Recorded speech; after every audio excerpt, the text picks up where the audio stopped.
नमस्कार विद्यार्थी मित्रांनो, शिवगणेश अकॅडमीमध्ये आपले स्वागत आहे. B.Ed ॲडमिशन 2025 आपण बघणार आहोत की फॉर्म कसा भरायचा, त्याच्यासाठी रिक्वायरमेंट डॉक्युमेंट कोणते आहेत, रजिस्ट्रेशन शेड्यूल काय आहेत. ते बघा 5 तारीख हे एक्सटेंड होऊन आलेली आहे आपल्याला फॉर्म भरण्यासाठी. ज्या विद्यार्थी फॉर्म भरायचे राहिले त्यांच्यासाठी. तर ऑनलाईन फॉर्म कसा भरायचा, फॉर्ममध्ये कुठे काय माहिती भरायची, ते आपण स्टेप बाय स्टेप शिवगणेश अकॅडमीच्या या यूट्यूब चॅनलवरती बघणार आहोत. यूट्यूब चॅनलला सबस्क्राईब करा. तर सर्वप्रथम आपण बघणार आहोत या वेबसाईटवरती गेल्यानंतर B.Edच्या आपल्याला अशी नोटीस दिसेल की डेट एक्सटेंड झालेली आहे. ठीक आहे, 30 तारखेला नोटीस आलेली आहे. 30 जुलैला डेट एक्सटेंड झालेली आहे 5 ऑगस्टपर्यंत. ओके, तर आपण ते जे नोटीस आहे ते नोटीसमध्ये नेमकं काय उल्लेख केलेला आहे बघा. 30 जुलै रोजी नोटीस आलेली आहे डेट एक्सटेंड झाल्याबद्दल. Important notice. याच्यामध्ये B.Ed कोर्स आहे, M.Ed आहे, B.Ped आहे आणि M.Ped आहे. एवढ्या कोर्ससाठी ही डेट एक्सटेंड झालेली आहे कॅपराऊंड रजिस्ट्रेशनसाठी. ओके, ऑप्शन फॉर्म आपल्याला नंतर भरायचा आहे. हे फक्त रजिस्ट्रेशन आहे, रजिस्ट्रेशन आणि डॉक्युमेंट अपलोडिंग.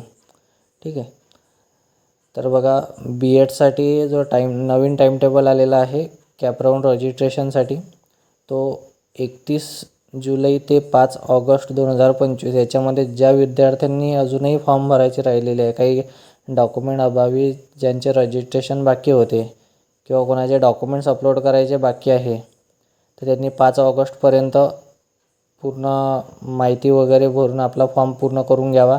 नंतर scrutiny of uploaded documents and filled in application form by verification team. तर आपल्याला जे काही आता काही विद्यार्थ्यांनी नॉन क्रिमिलियर तसेच कास्ट व्हॅलिडिटी या डॉक्युमेंटच्या रिसिप्ट अपलोड केलेलं आहे, कारण त्यांच्याकडे ते सर्टिफिकेट नव्हते. तर त्या विद्यार्थ्यांना 8 ऑगस्टपर्यंत ते डॉक्युमेंट अपलोड करायचे आहे.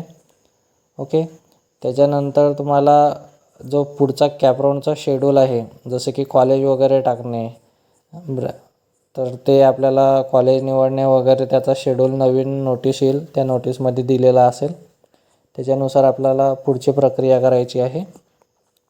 सध्या आपल्याला फक्त फॉर्म भरणे आणि डॉक्युमेंट व्हेरीफाय करणे एवढेच ऑप्शन आलेले आहे. त्या सर्वप्रथम आपण बघूया की आपल्याला कोणते कोणते रिक्वायर्ड डॉक्युमेंट आहेत. ओके, रिक्वायर्ड डॉक्युमेंटमध्ये आपल्याला आधार कार्ड, त्याच्यानंतर CETचा स्कोअर कार्ड, ॲप्लिकेशन फॉर्मचे प्रिंटआउट, CETच्या ॲडमिट कार्ड, त्याच्यानंतर नेक्स्टमध्ये आपण SSC मार्कशीट म्हणजे 10वी वर्गाची मार्कशीट आपल्याला, किंवा मार्कशीट नसेल तर board certificate. Okay, board certificate पण चालेल जर मार्कशीट नसेल तर, किंवा 12वीची मार्कशीट अपलोड करायची आहे आपल्याला. नंतर बोर्ड सर्टिफिकेट, नंतर आपल्याला ग्रॅज्युएशनच्या ऑल सेमिस्टरच्या मार्कशीटा लागतील. काही विद्यार्थ्यांचा सेमिस्टर पॅटर्न नाही, ॲन्युअल पॅटर्न असेल तर त्या 3 वर्षाच्या मार्कशीट, ग्रॅज्युएशनच्या 3 ते 4 वर्षाचा जो काही कोर्स असेल, प्लस कन्व्हर्जन सर्टिफिकेट. हे वेबसाईटवरती फॉर्मॅट दिलेलं आहे, ते मी समोर तुम्हाला एक्सप्लेन करून सांगणार आहे की कसं वगैरे भरायचं आहे ते. ओके, नंतर पोस्ट ग्रॅज्युएशन सर्व मार्कशीट कन्व्हर्जन सर्टिफिकेट सहित. नंतर कॉलेजचं लिव्हिंग सर्टिफिकेट किंवा TC ट्रान्सफर सर्टिफिकेट हे लागेल आपल्याला. त्याच्यानंतर पुढचं डॉक्युमेंट आहे age, nationality and domicile certificate. तर आपल्याला डोमेसाईल सर्टिफिकेट लागेल, नॅशनॅलिटी सर्टिफिकेट लागेल. काही विद्यार्थ्यांचं हे वेगवेगळं सर्टिफिकेट येते, काही विद्यार्थ्यांचं एकत्र सर्टिफिकेट येते. ठीक आहे, तर ज्या विद्यार्थी कास्ट कॅटेगरीमध्ये जे विद्यार्थी येतात रिझर्वेशनमध्ये, त्यांना काही वेगळे आणखी ॲडिशनल डॉक्युमेंट लागतात रिझर्वेशनचे. तर त्याच्यामध्ये सर्वप्रथम आपल्याला लागेल त्या विद्यार्थ्याचं कास्ट सर्टिफिकेट, जातीचा दाखला.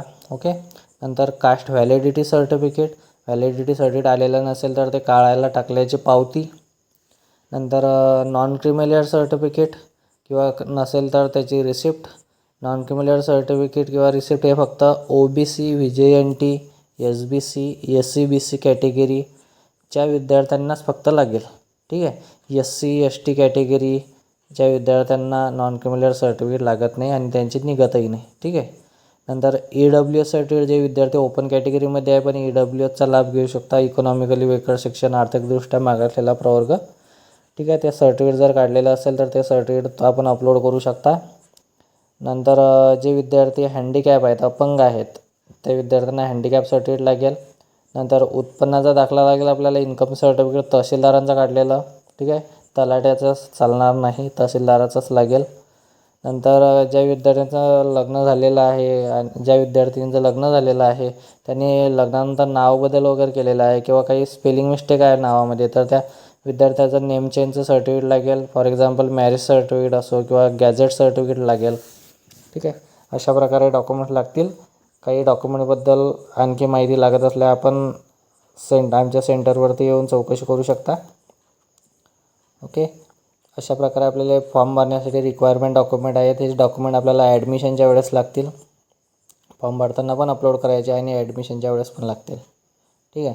याच्यामध्ये काही डॉक्युमेंट्स आहेत अपवाद, फॉर एक्झाम्पल मॅरेज सर्टिफिकेट वगैरे ते आपण नंतरही कॉलेजला देऊ शकतो, ठीक आहे.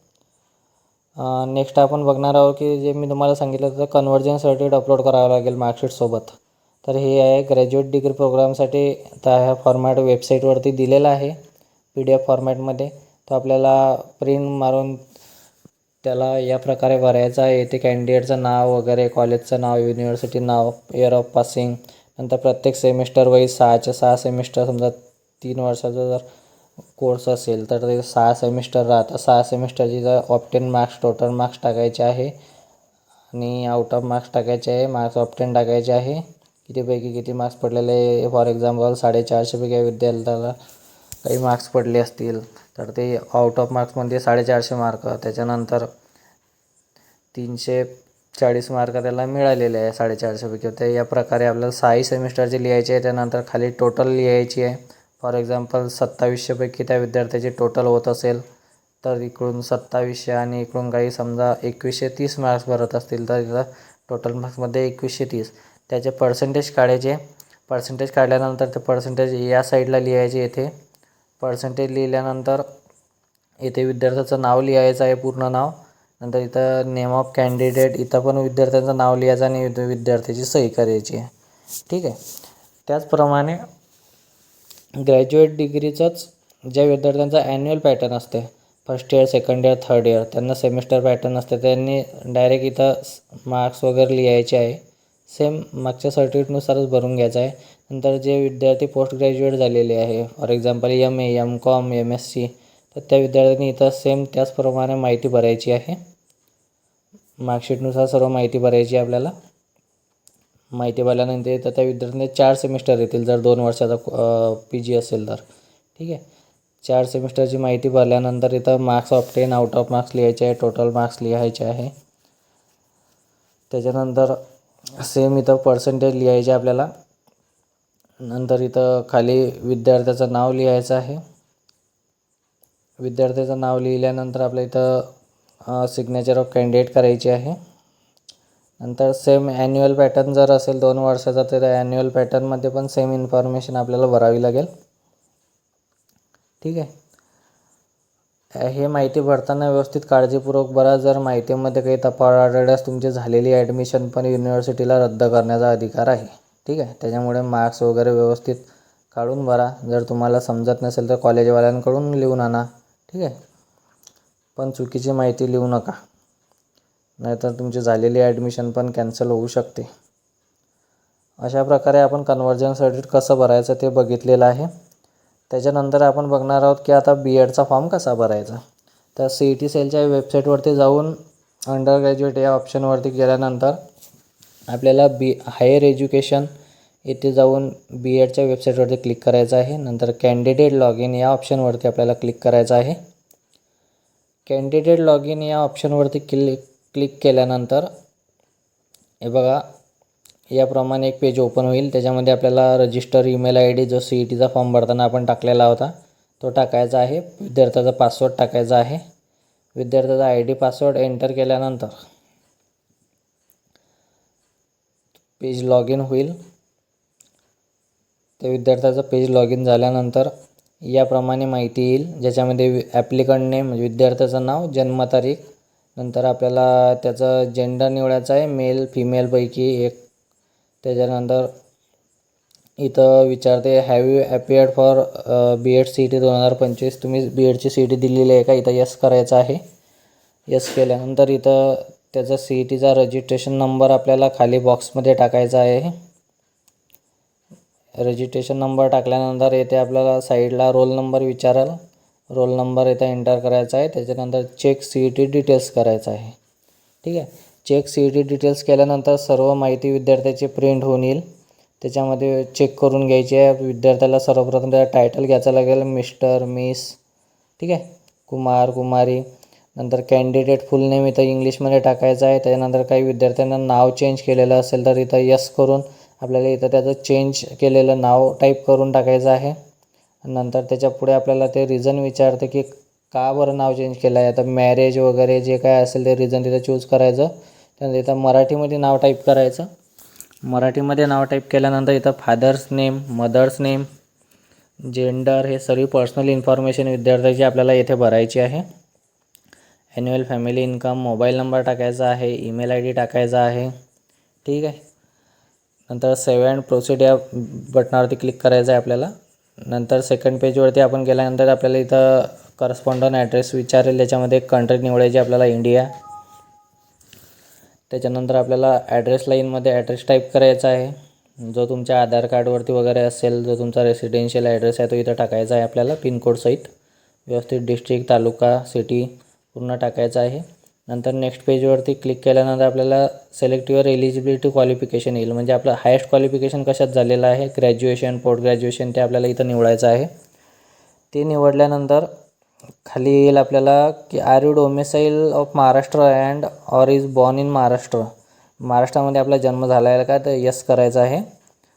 त्यानंतर डिस्ट्रिक्ट ऑफ डोमिसाईल, आपला जन्म कोणत्या जिल्ह्यामध्ये झालेला आहे त्या जिल्ह्याचं नाव इथे सिलेक्ट करायचं आहे. नंतर सेव्ह अँड नेक्स्ट करायचं आहे. ठीक आहे. नंतर नेक्स्ट पेजवरती आपल्याला orphan, category and minority details भरायची आहे. ऑर्फन म्हणजे अनाथ. अनाथ असाल तर यस, नसाल तर नो करायचं आहे. नंतर कॅटेगरी निवडायची आपल्याला, जे काही असेल SC, OBC, VJNT कॅटेगरी निवडायची आहे. त्यानंतर कास्ट निवडायची आहे, सबकास्ट जे असेल कुणबी वगैरे. ठीक आहे. नंतर कास्ट कॅटेगरी सर्टिफिकेट आपल्याकडे आहे का, डिस्ट्रिक्ट अगोदर निवडून घ्यायचं आहे. नंतर कास्ट व्हॅलिडिटी सर्टिफिकेट आहे का, यस करायचं आहे. नसेल तर नो करायचं आहे. ठीक आहे. ज्या विद्यार्थ्यांकडे रिसिप्ट असेल त्यांनी नो करायचं आहे. खाली अप्लाइडचं ऑप्शन आहे, ते अप्लाइडवरती क्लिक केल्यानंतर रिसिप्टची इन्फॉर्मेशन आपल्याला भरावी लागते. ठीक आहे. तसंच नॉन क्रिमिलियरचं पण सेम. नंतर मायनॉरिटी आपल्याला यस नो करायचं आहे, मायनॉरिटी कॅटेगरीमध्ये आपण येतो का. ठीक आहे. नंतर सेव्ह अँड प्रोसीड करायचं आहे आपल्याला. नेक्स्ट पेजवरती आपल्याला विचारेल की पर्सन विथ डिसेबिलिटी, म्हणजे तुम्ही काही अपंगत्व वगैरे काही आहे का तुम्हाला. तर इथं आपण अपंग असाल तर 40%च्या वरती, ॲटलिस्ट 40% किंवा 40%च्या वरती जर आपण अपंग असाल तर आपण यस करायचं आहे किंवा नो करायचं आहे. डिफेन्समध्ये ज्या विद्यार्थ्यांचं रिझर्वेशन आहे, जे विद्यार्थ्यांचे, ज्या पालकांचे मुलं वगैरे डिफेन्समध्ये, ज्या विद्यार्थ्यांचे पालक डिफेन्समध्ये कार्यरत आहेत त्यांना इथं यस करावं लागेल. नंतर आपल्याला अदर इन्फॉर्मेशनमध्ये कवी कुलगुरू कालिदास संस्कृत युनिव्हर्सिटीमध्ये आपल्याला अप्लाय करायचं आहे का, तिथं नो करायचं आहे आपल्याला. जर करायचं असेल तर यस करायचं, नसेल तर नो करायचं. स्पेशल एज्युकेशनमध्ये कॉलेजेसला अप्लाय करायचं आहे का, इथं नो करायचं आहे. सेव्ह अँड नेक्स्ट करायचं आहे. त्यानंतर आपल्याला पुढील पेजवरती क्वालिफिकेशन डिटेल्स विचारेल. क्वालिफिकेशन डिटेल्समध्ये आपल्याला इथं क्वालिफिकेशन, हायेस्ट क्वालिफिकेशन चूज करायचं आहे. नंतर आपल्याला इथं SSC म्हणजे 10वीची माहिती विचारेल. 10वीचं बोर्ड निवडायचं आहे आपल्याला. नंतर इथे पर्सेंटेज टाकायचे आहे. पासिंग मंथ अँड इयर मार्कशीटवर जे असेल किंवा बोर्ड सर्टिफिकेटवरती जे असेल ते आपल्याला इथं एंटर करायचं आहे. तसंच सेम 12वी आणि ग्रॅज्युएशनचं आपल्याला फील्ड निवडायची आहे इथं, की BSc आहे, BA आहे, BCom आहे. नंतर त्याचं स्पेशलायझेशन वगैरे सर्व मार्क वगैरे युनिव्हर्सिटी सिलेक्ट करून सेव्ह अँड नेक्स्ट या ऑप्शनवरती क्लिक करायचं आपल्याला. एक लक्षात ठेवा की इथे आपल्याला हायेस्ट क्वालिफिकेशन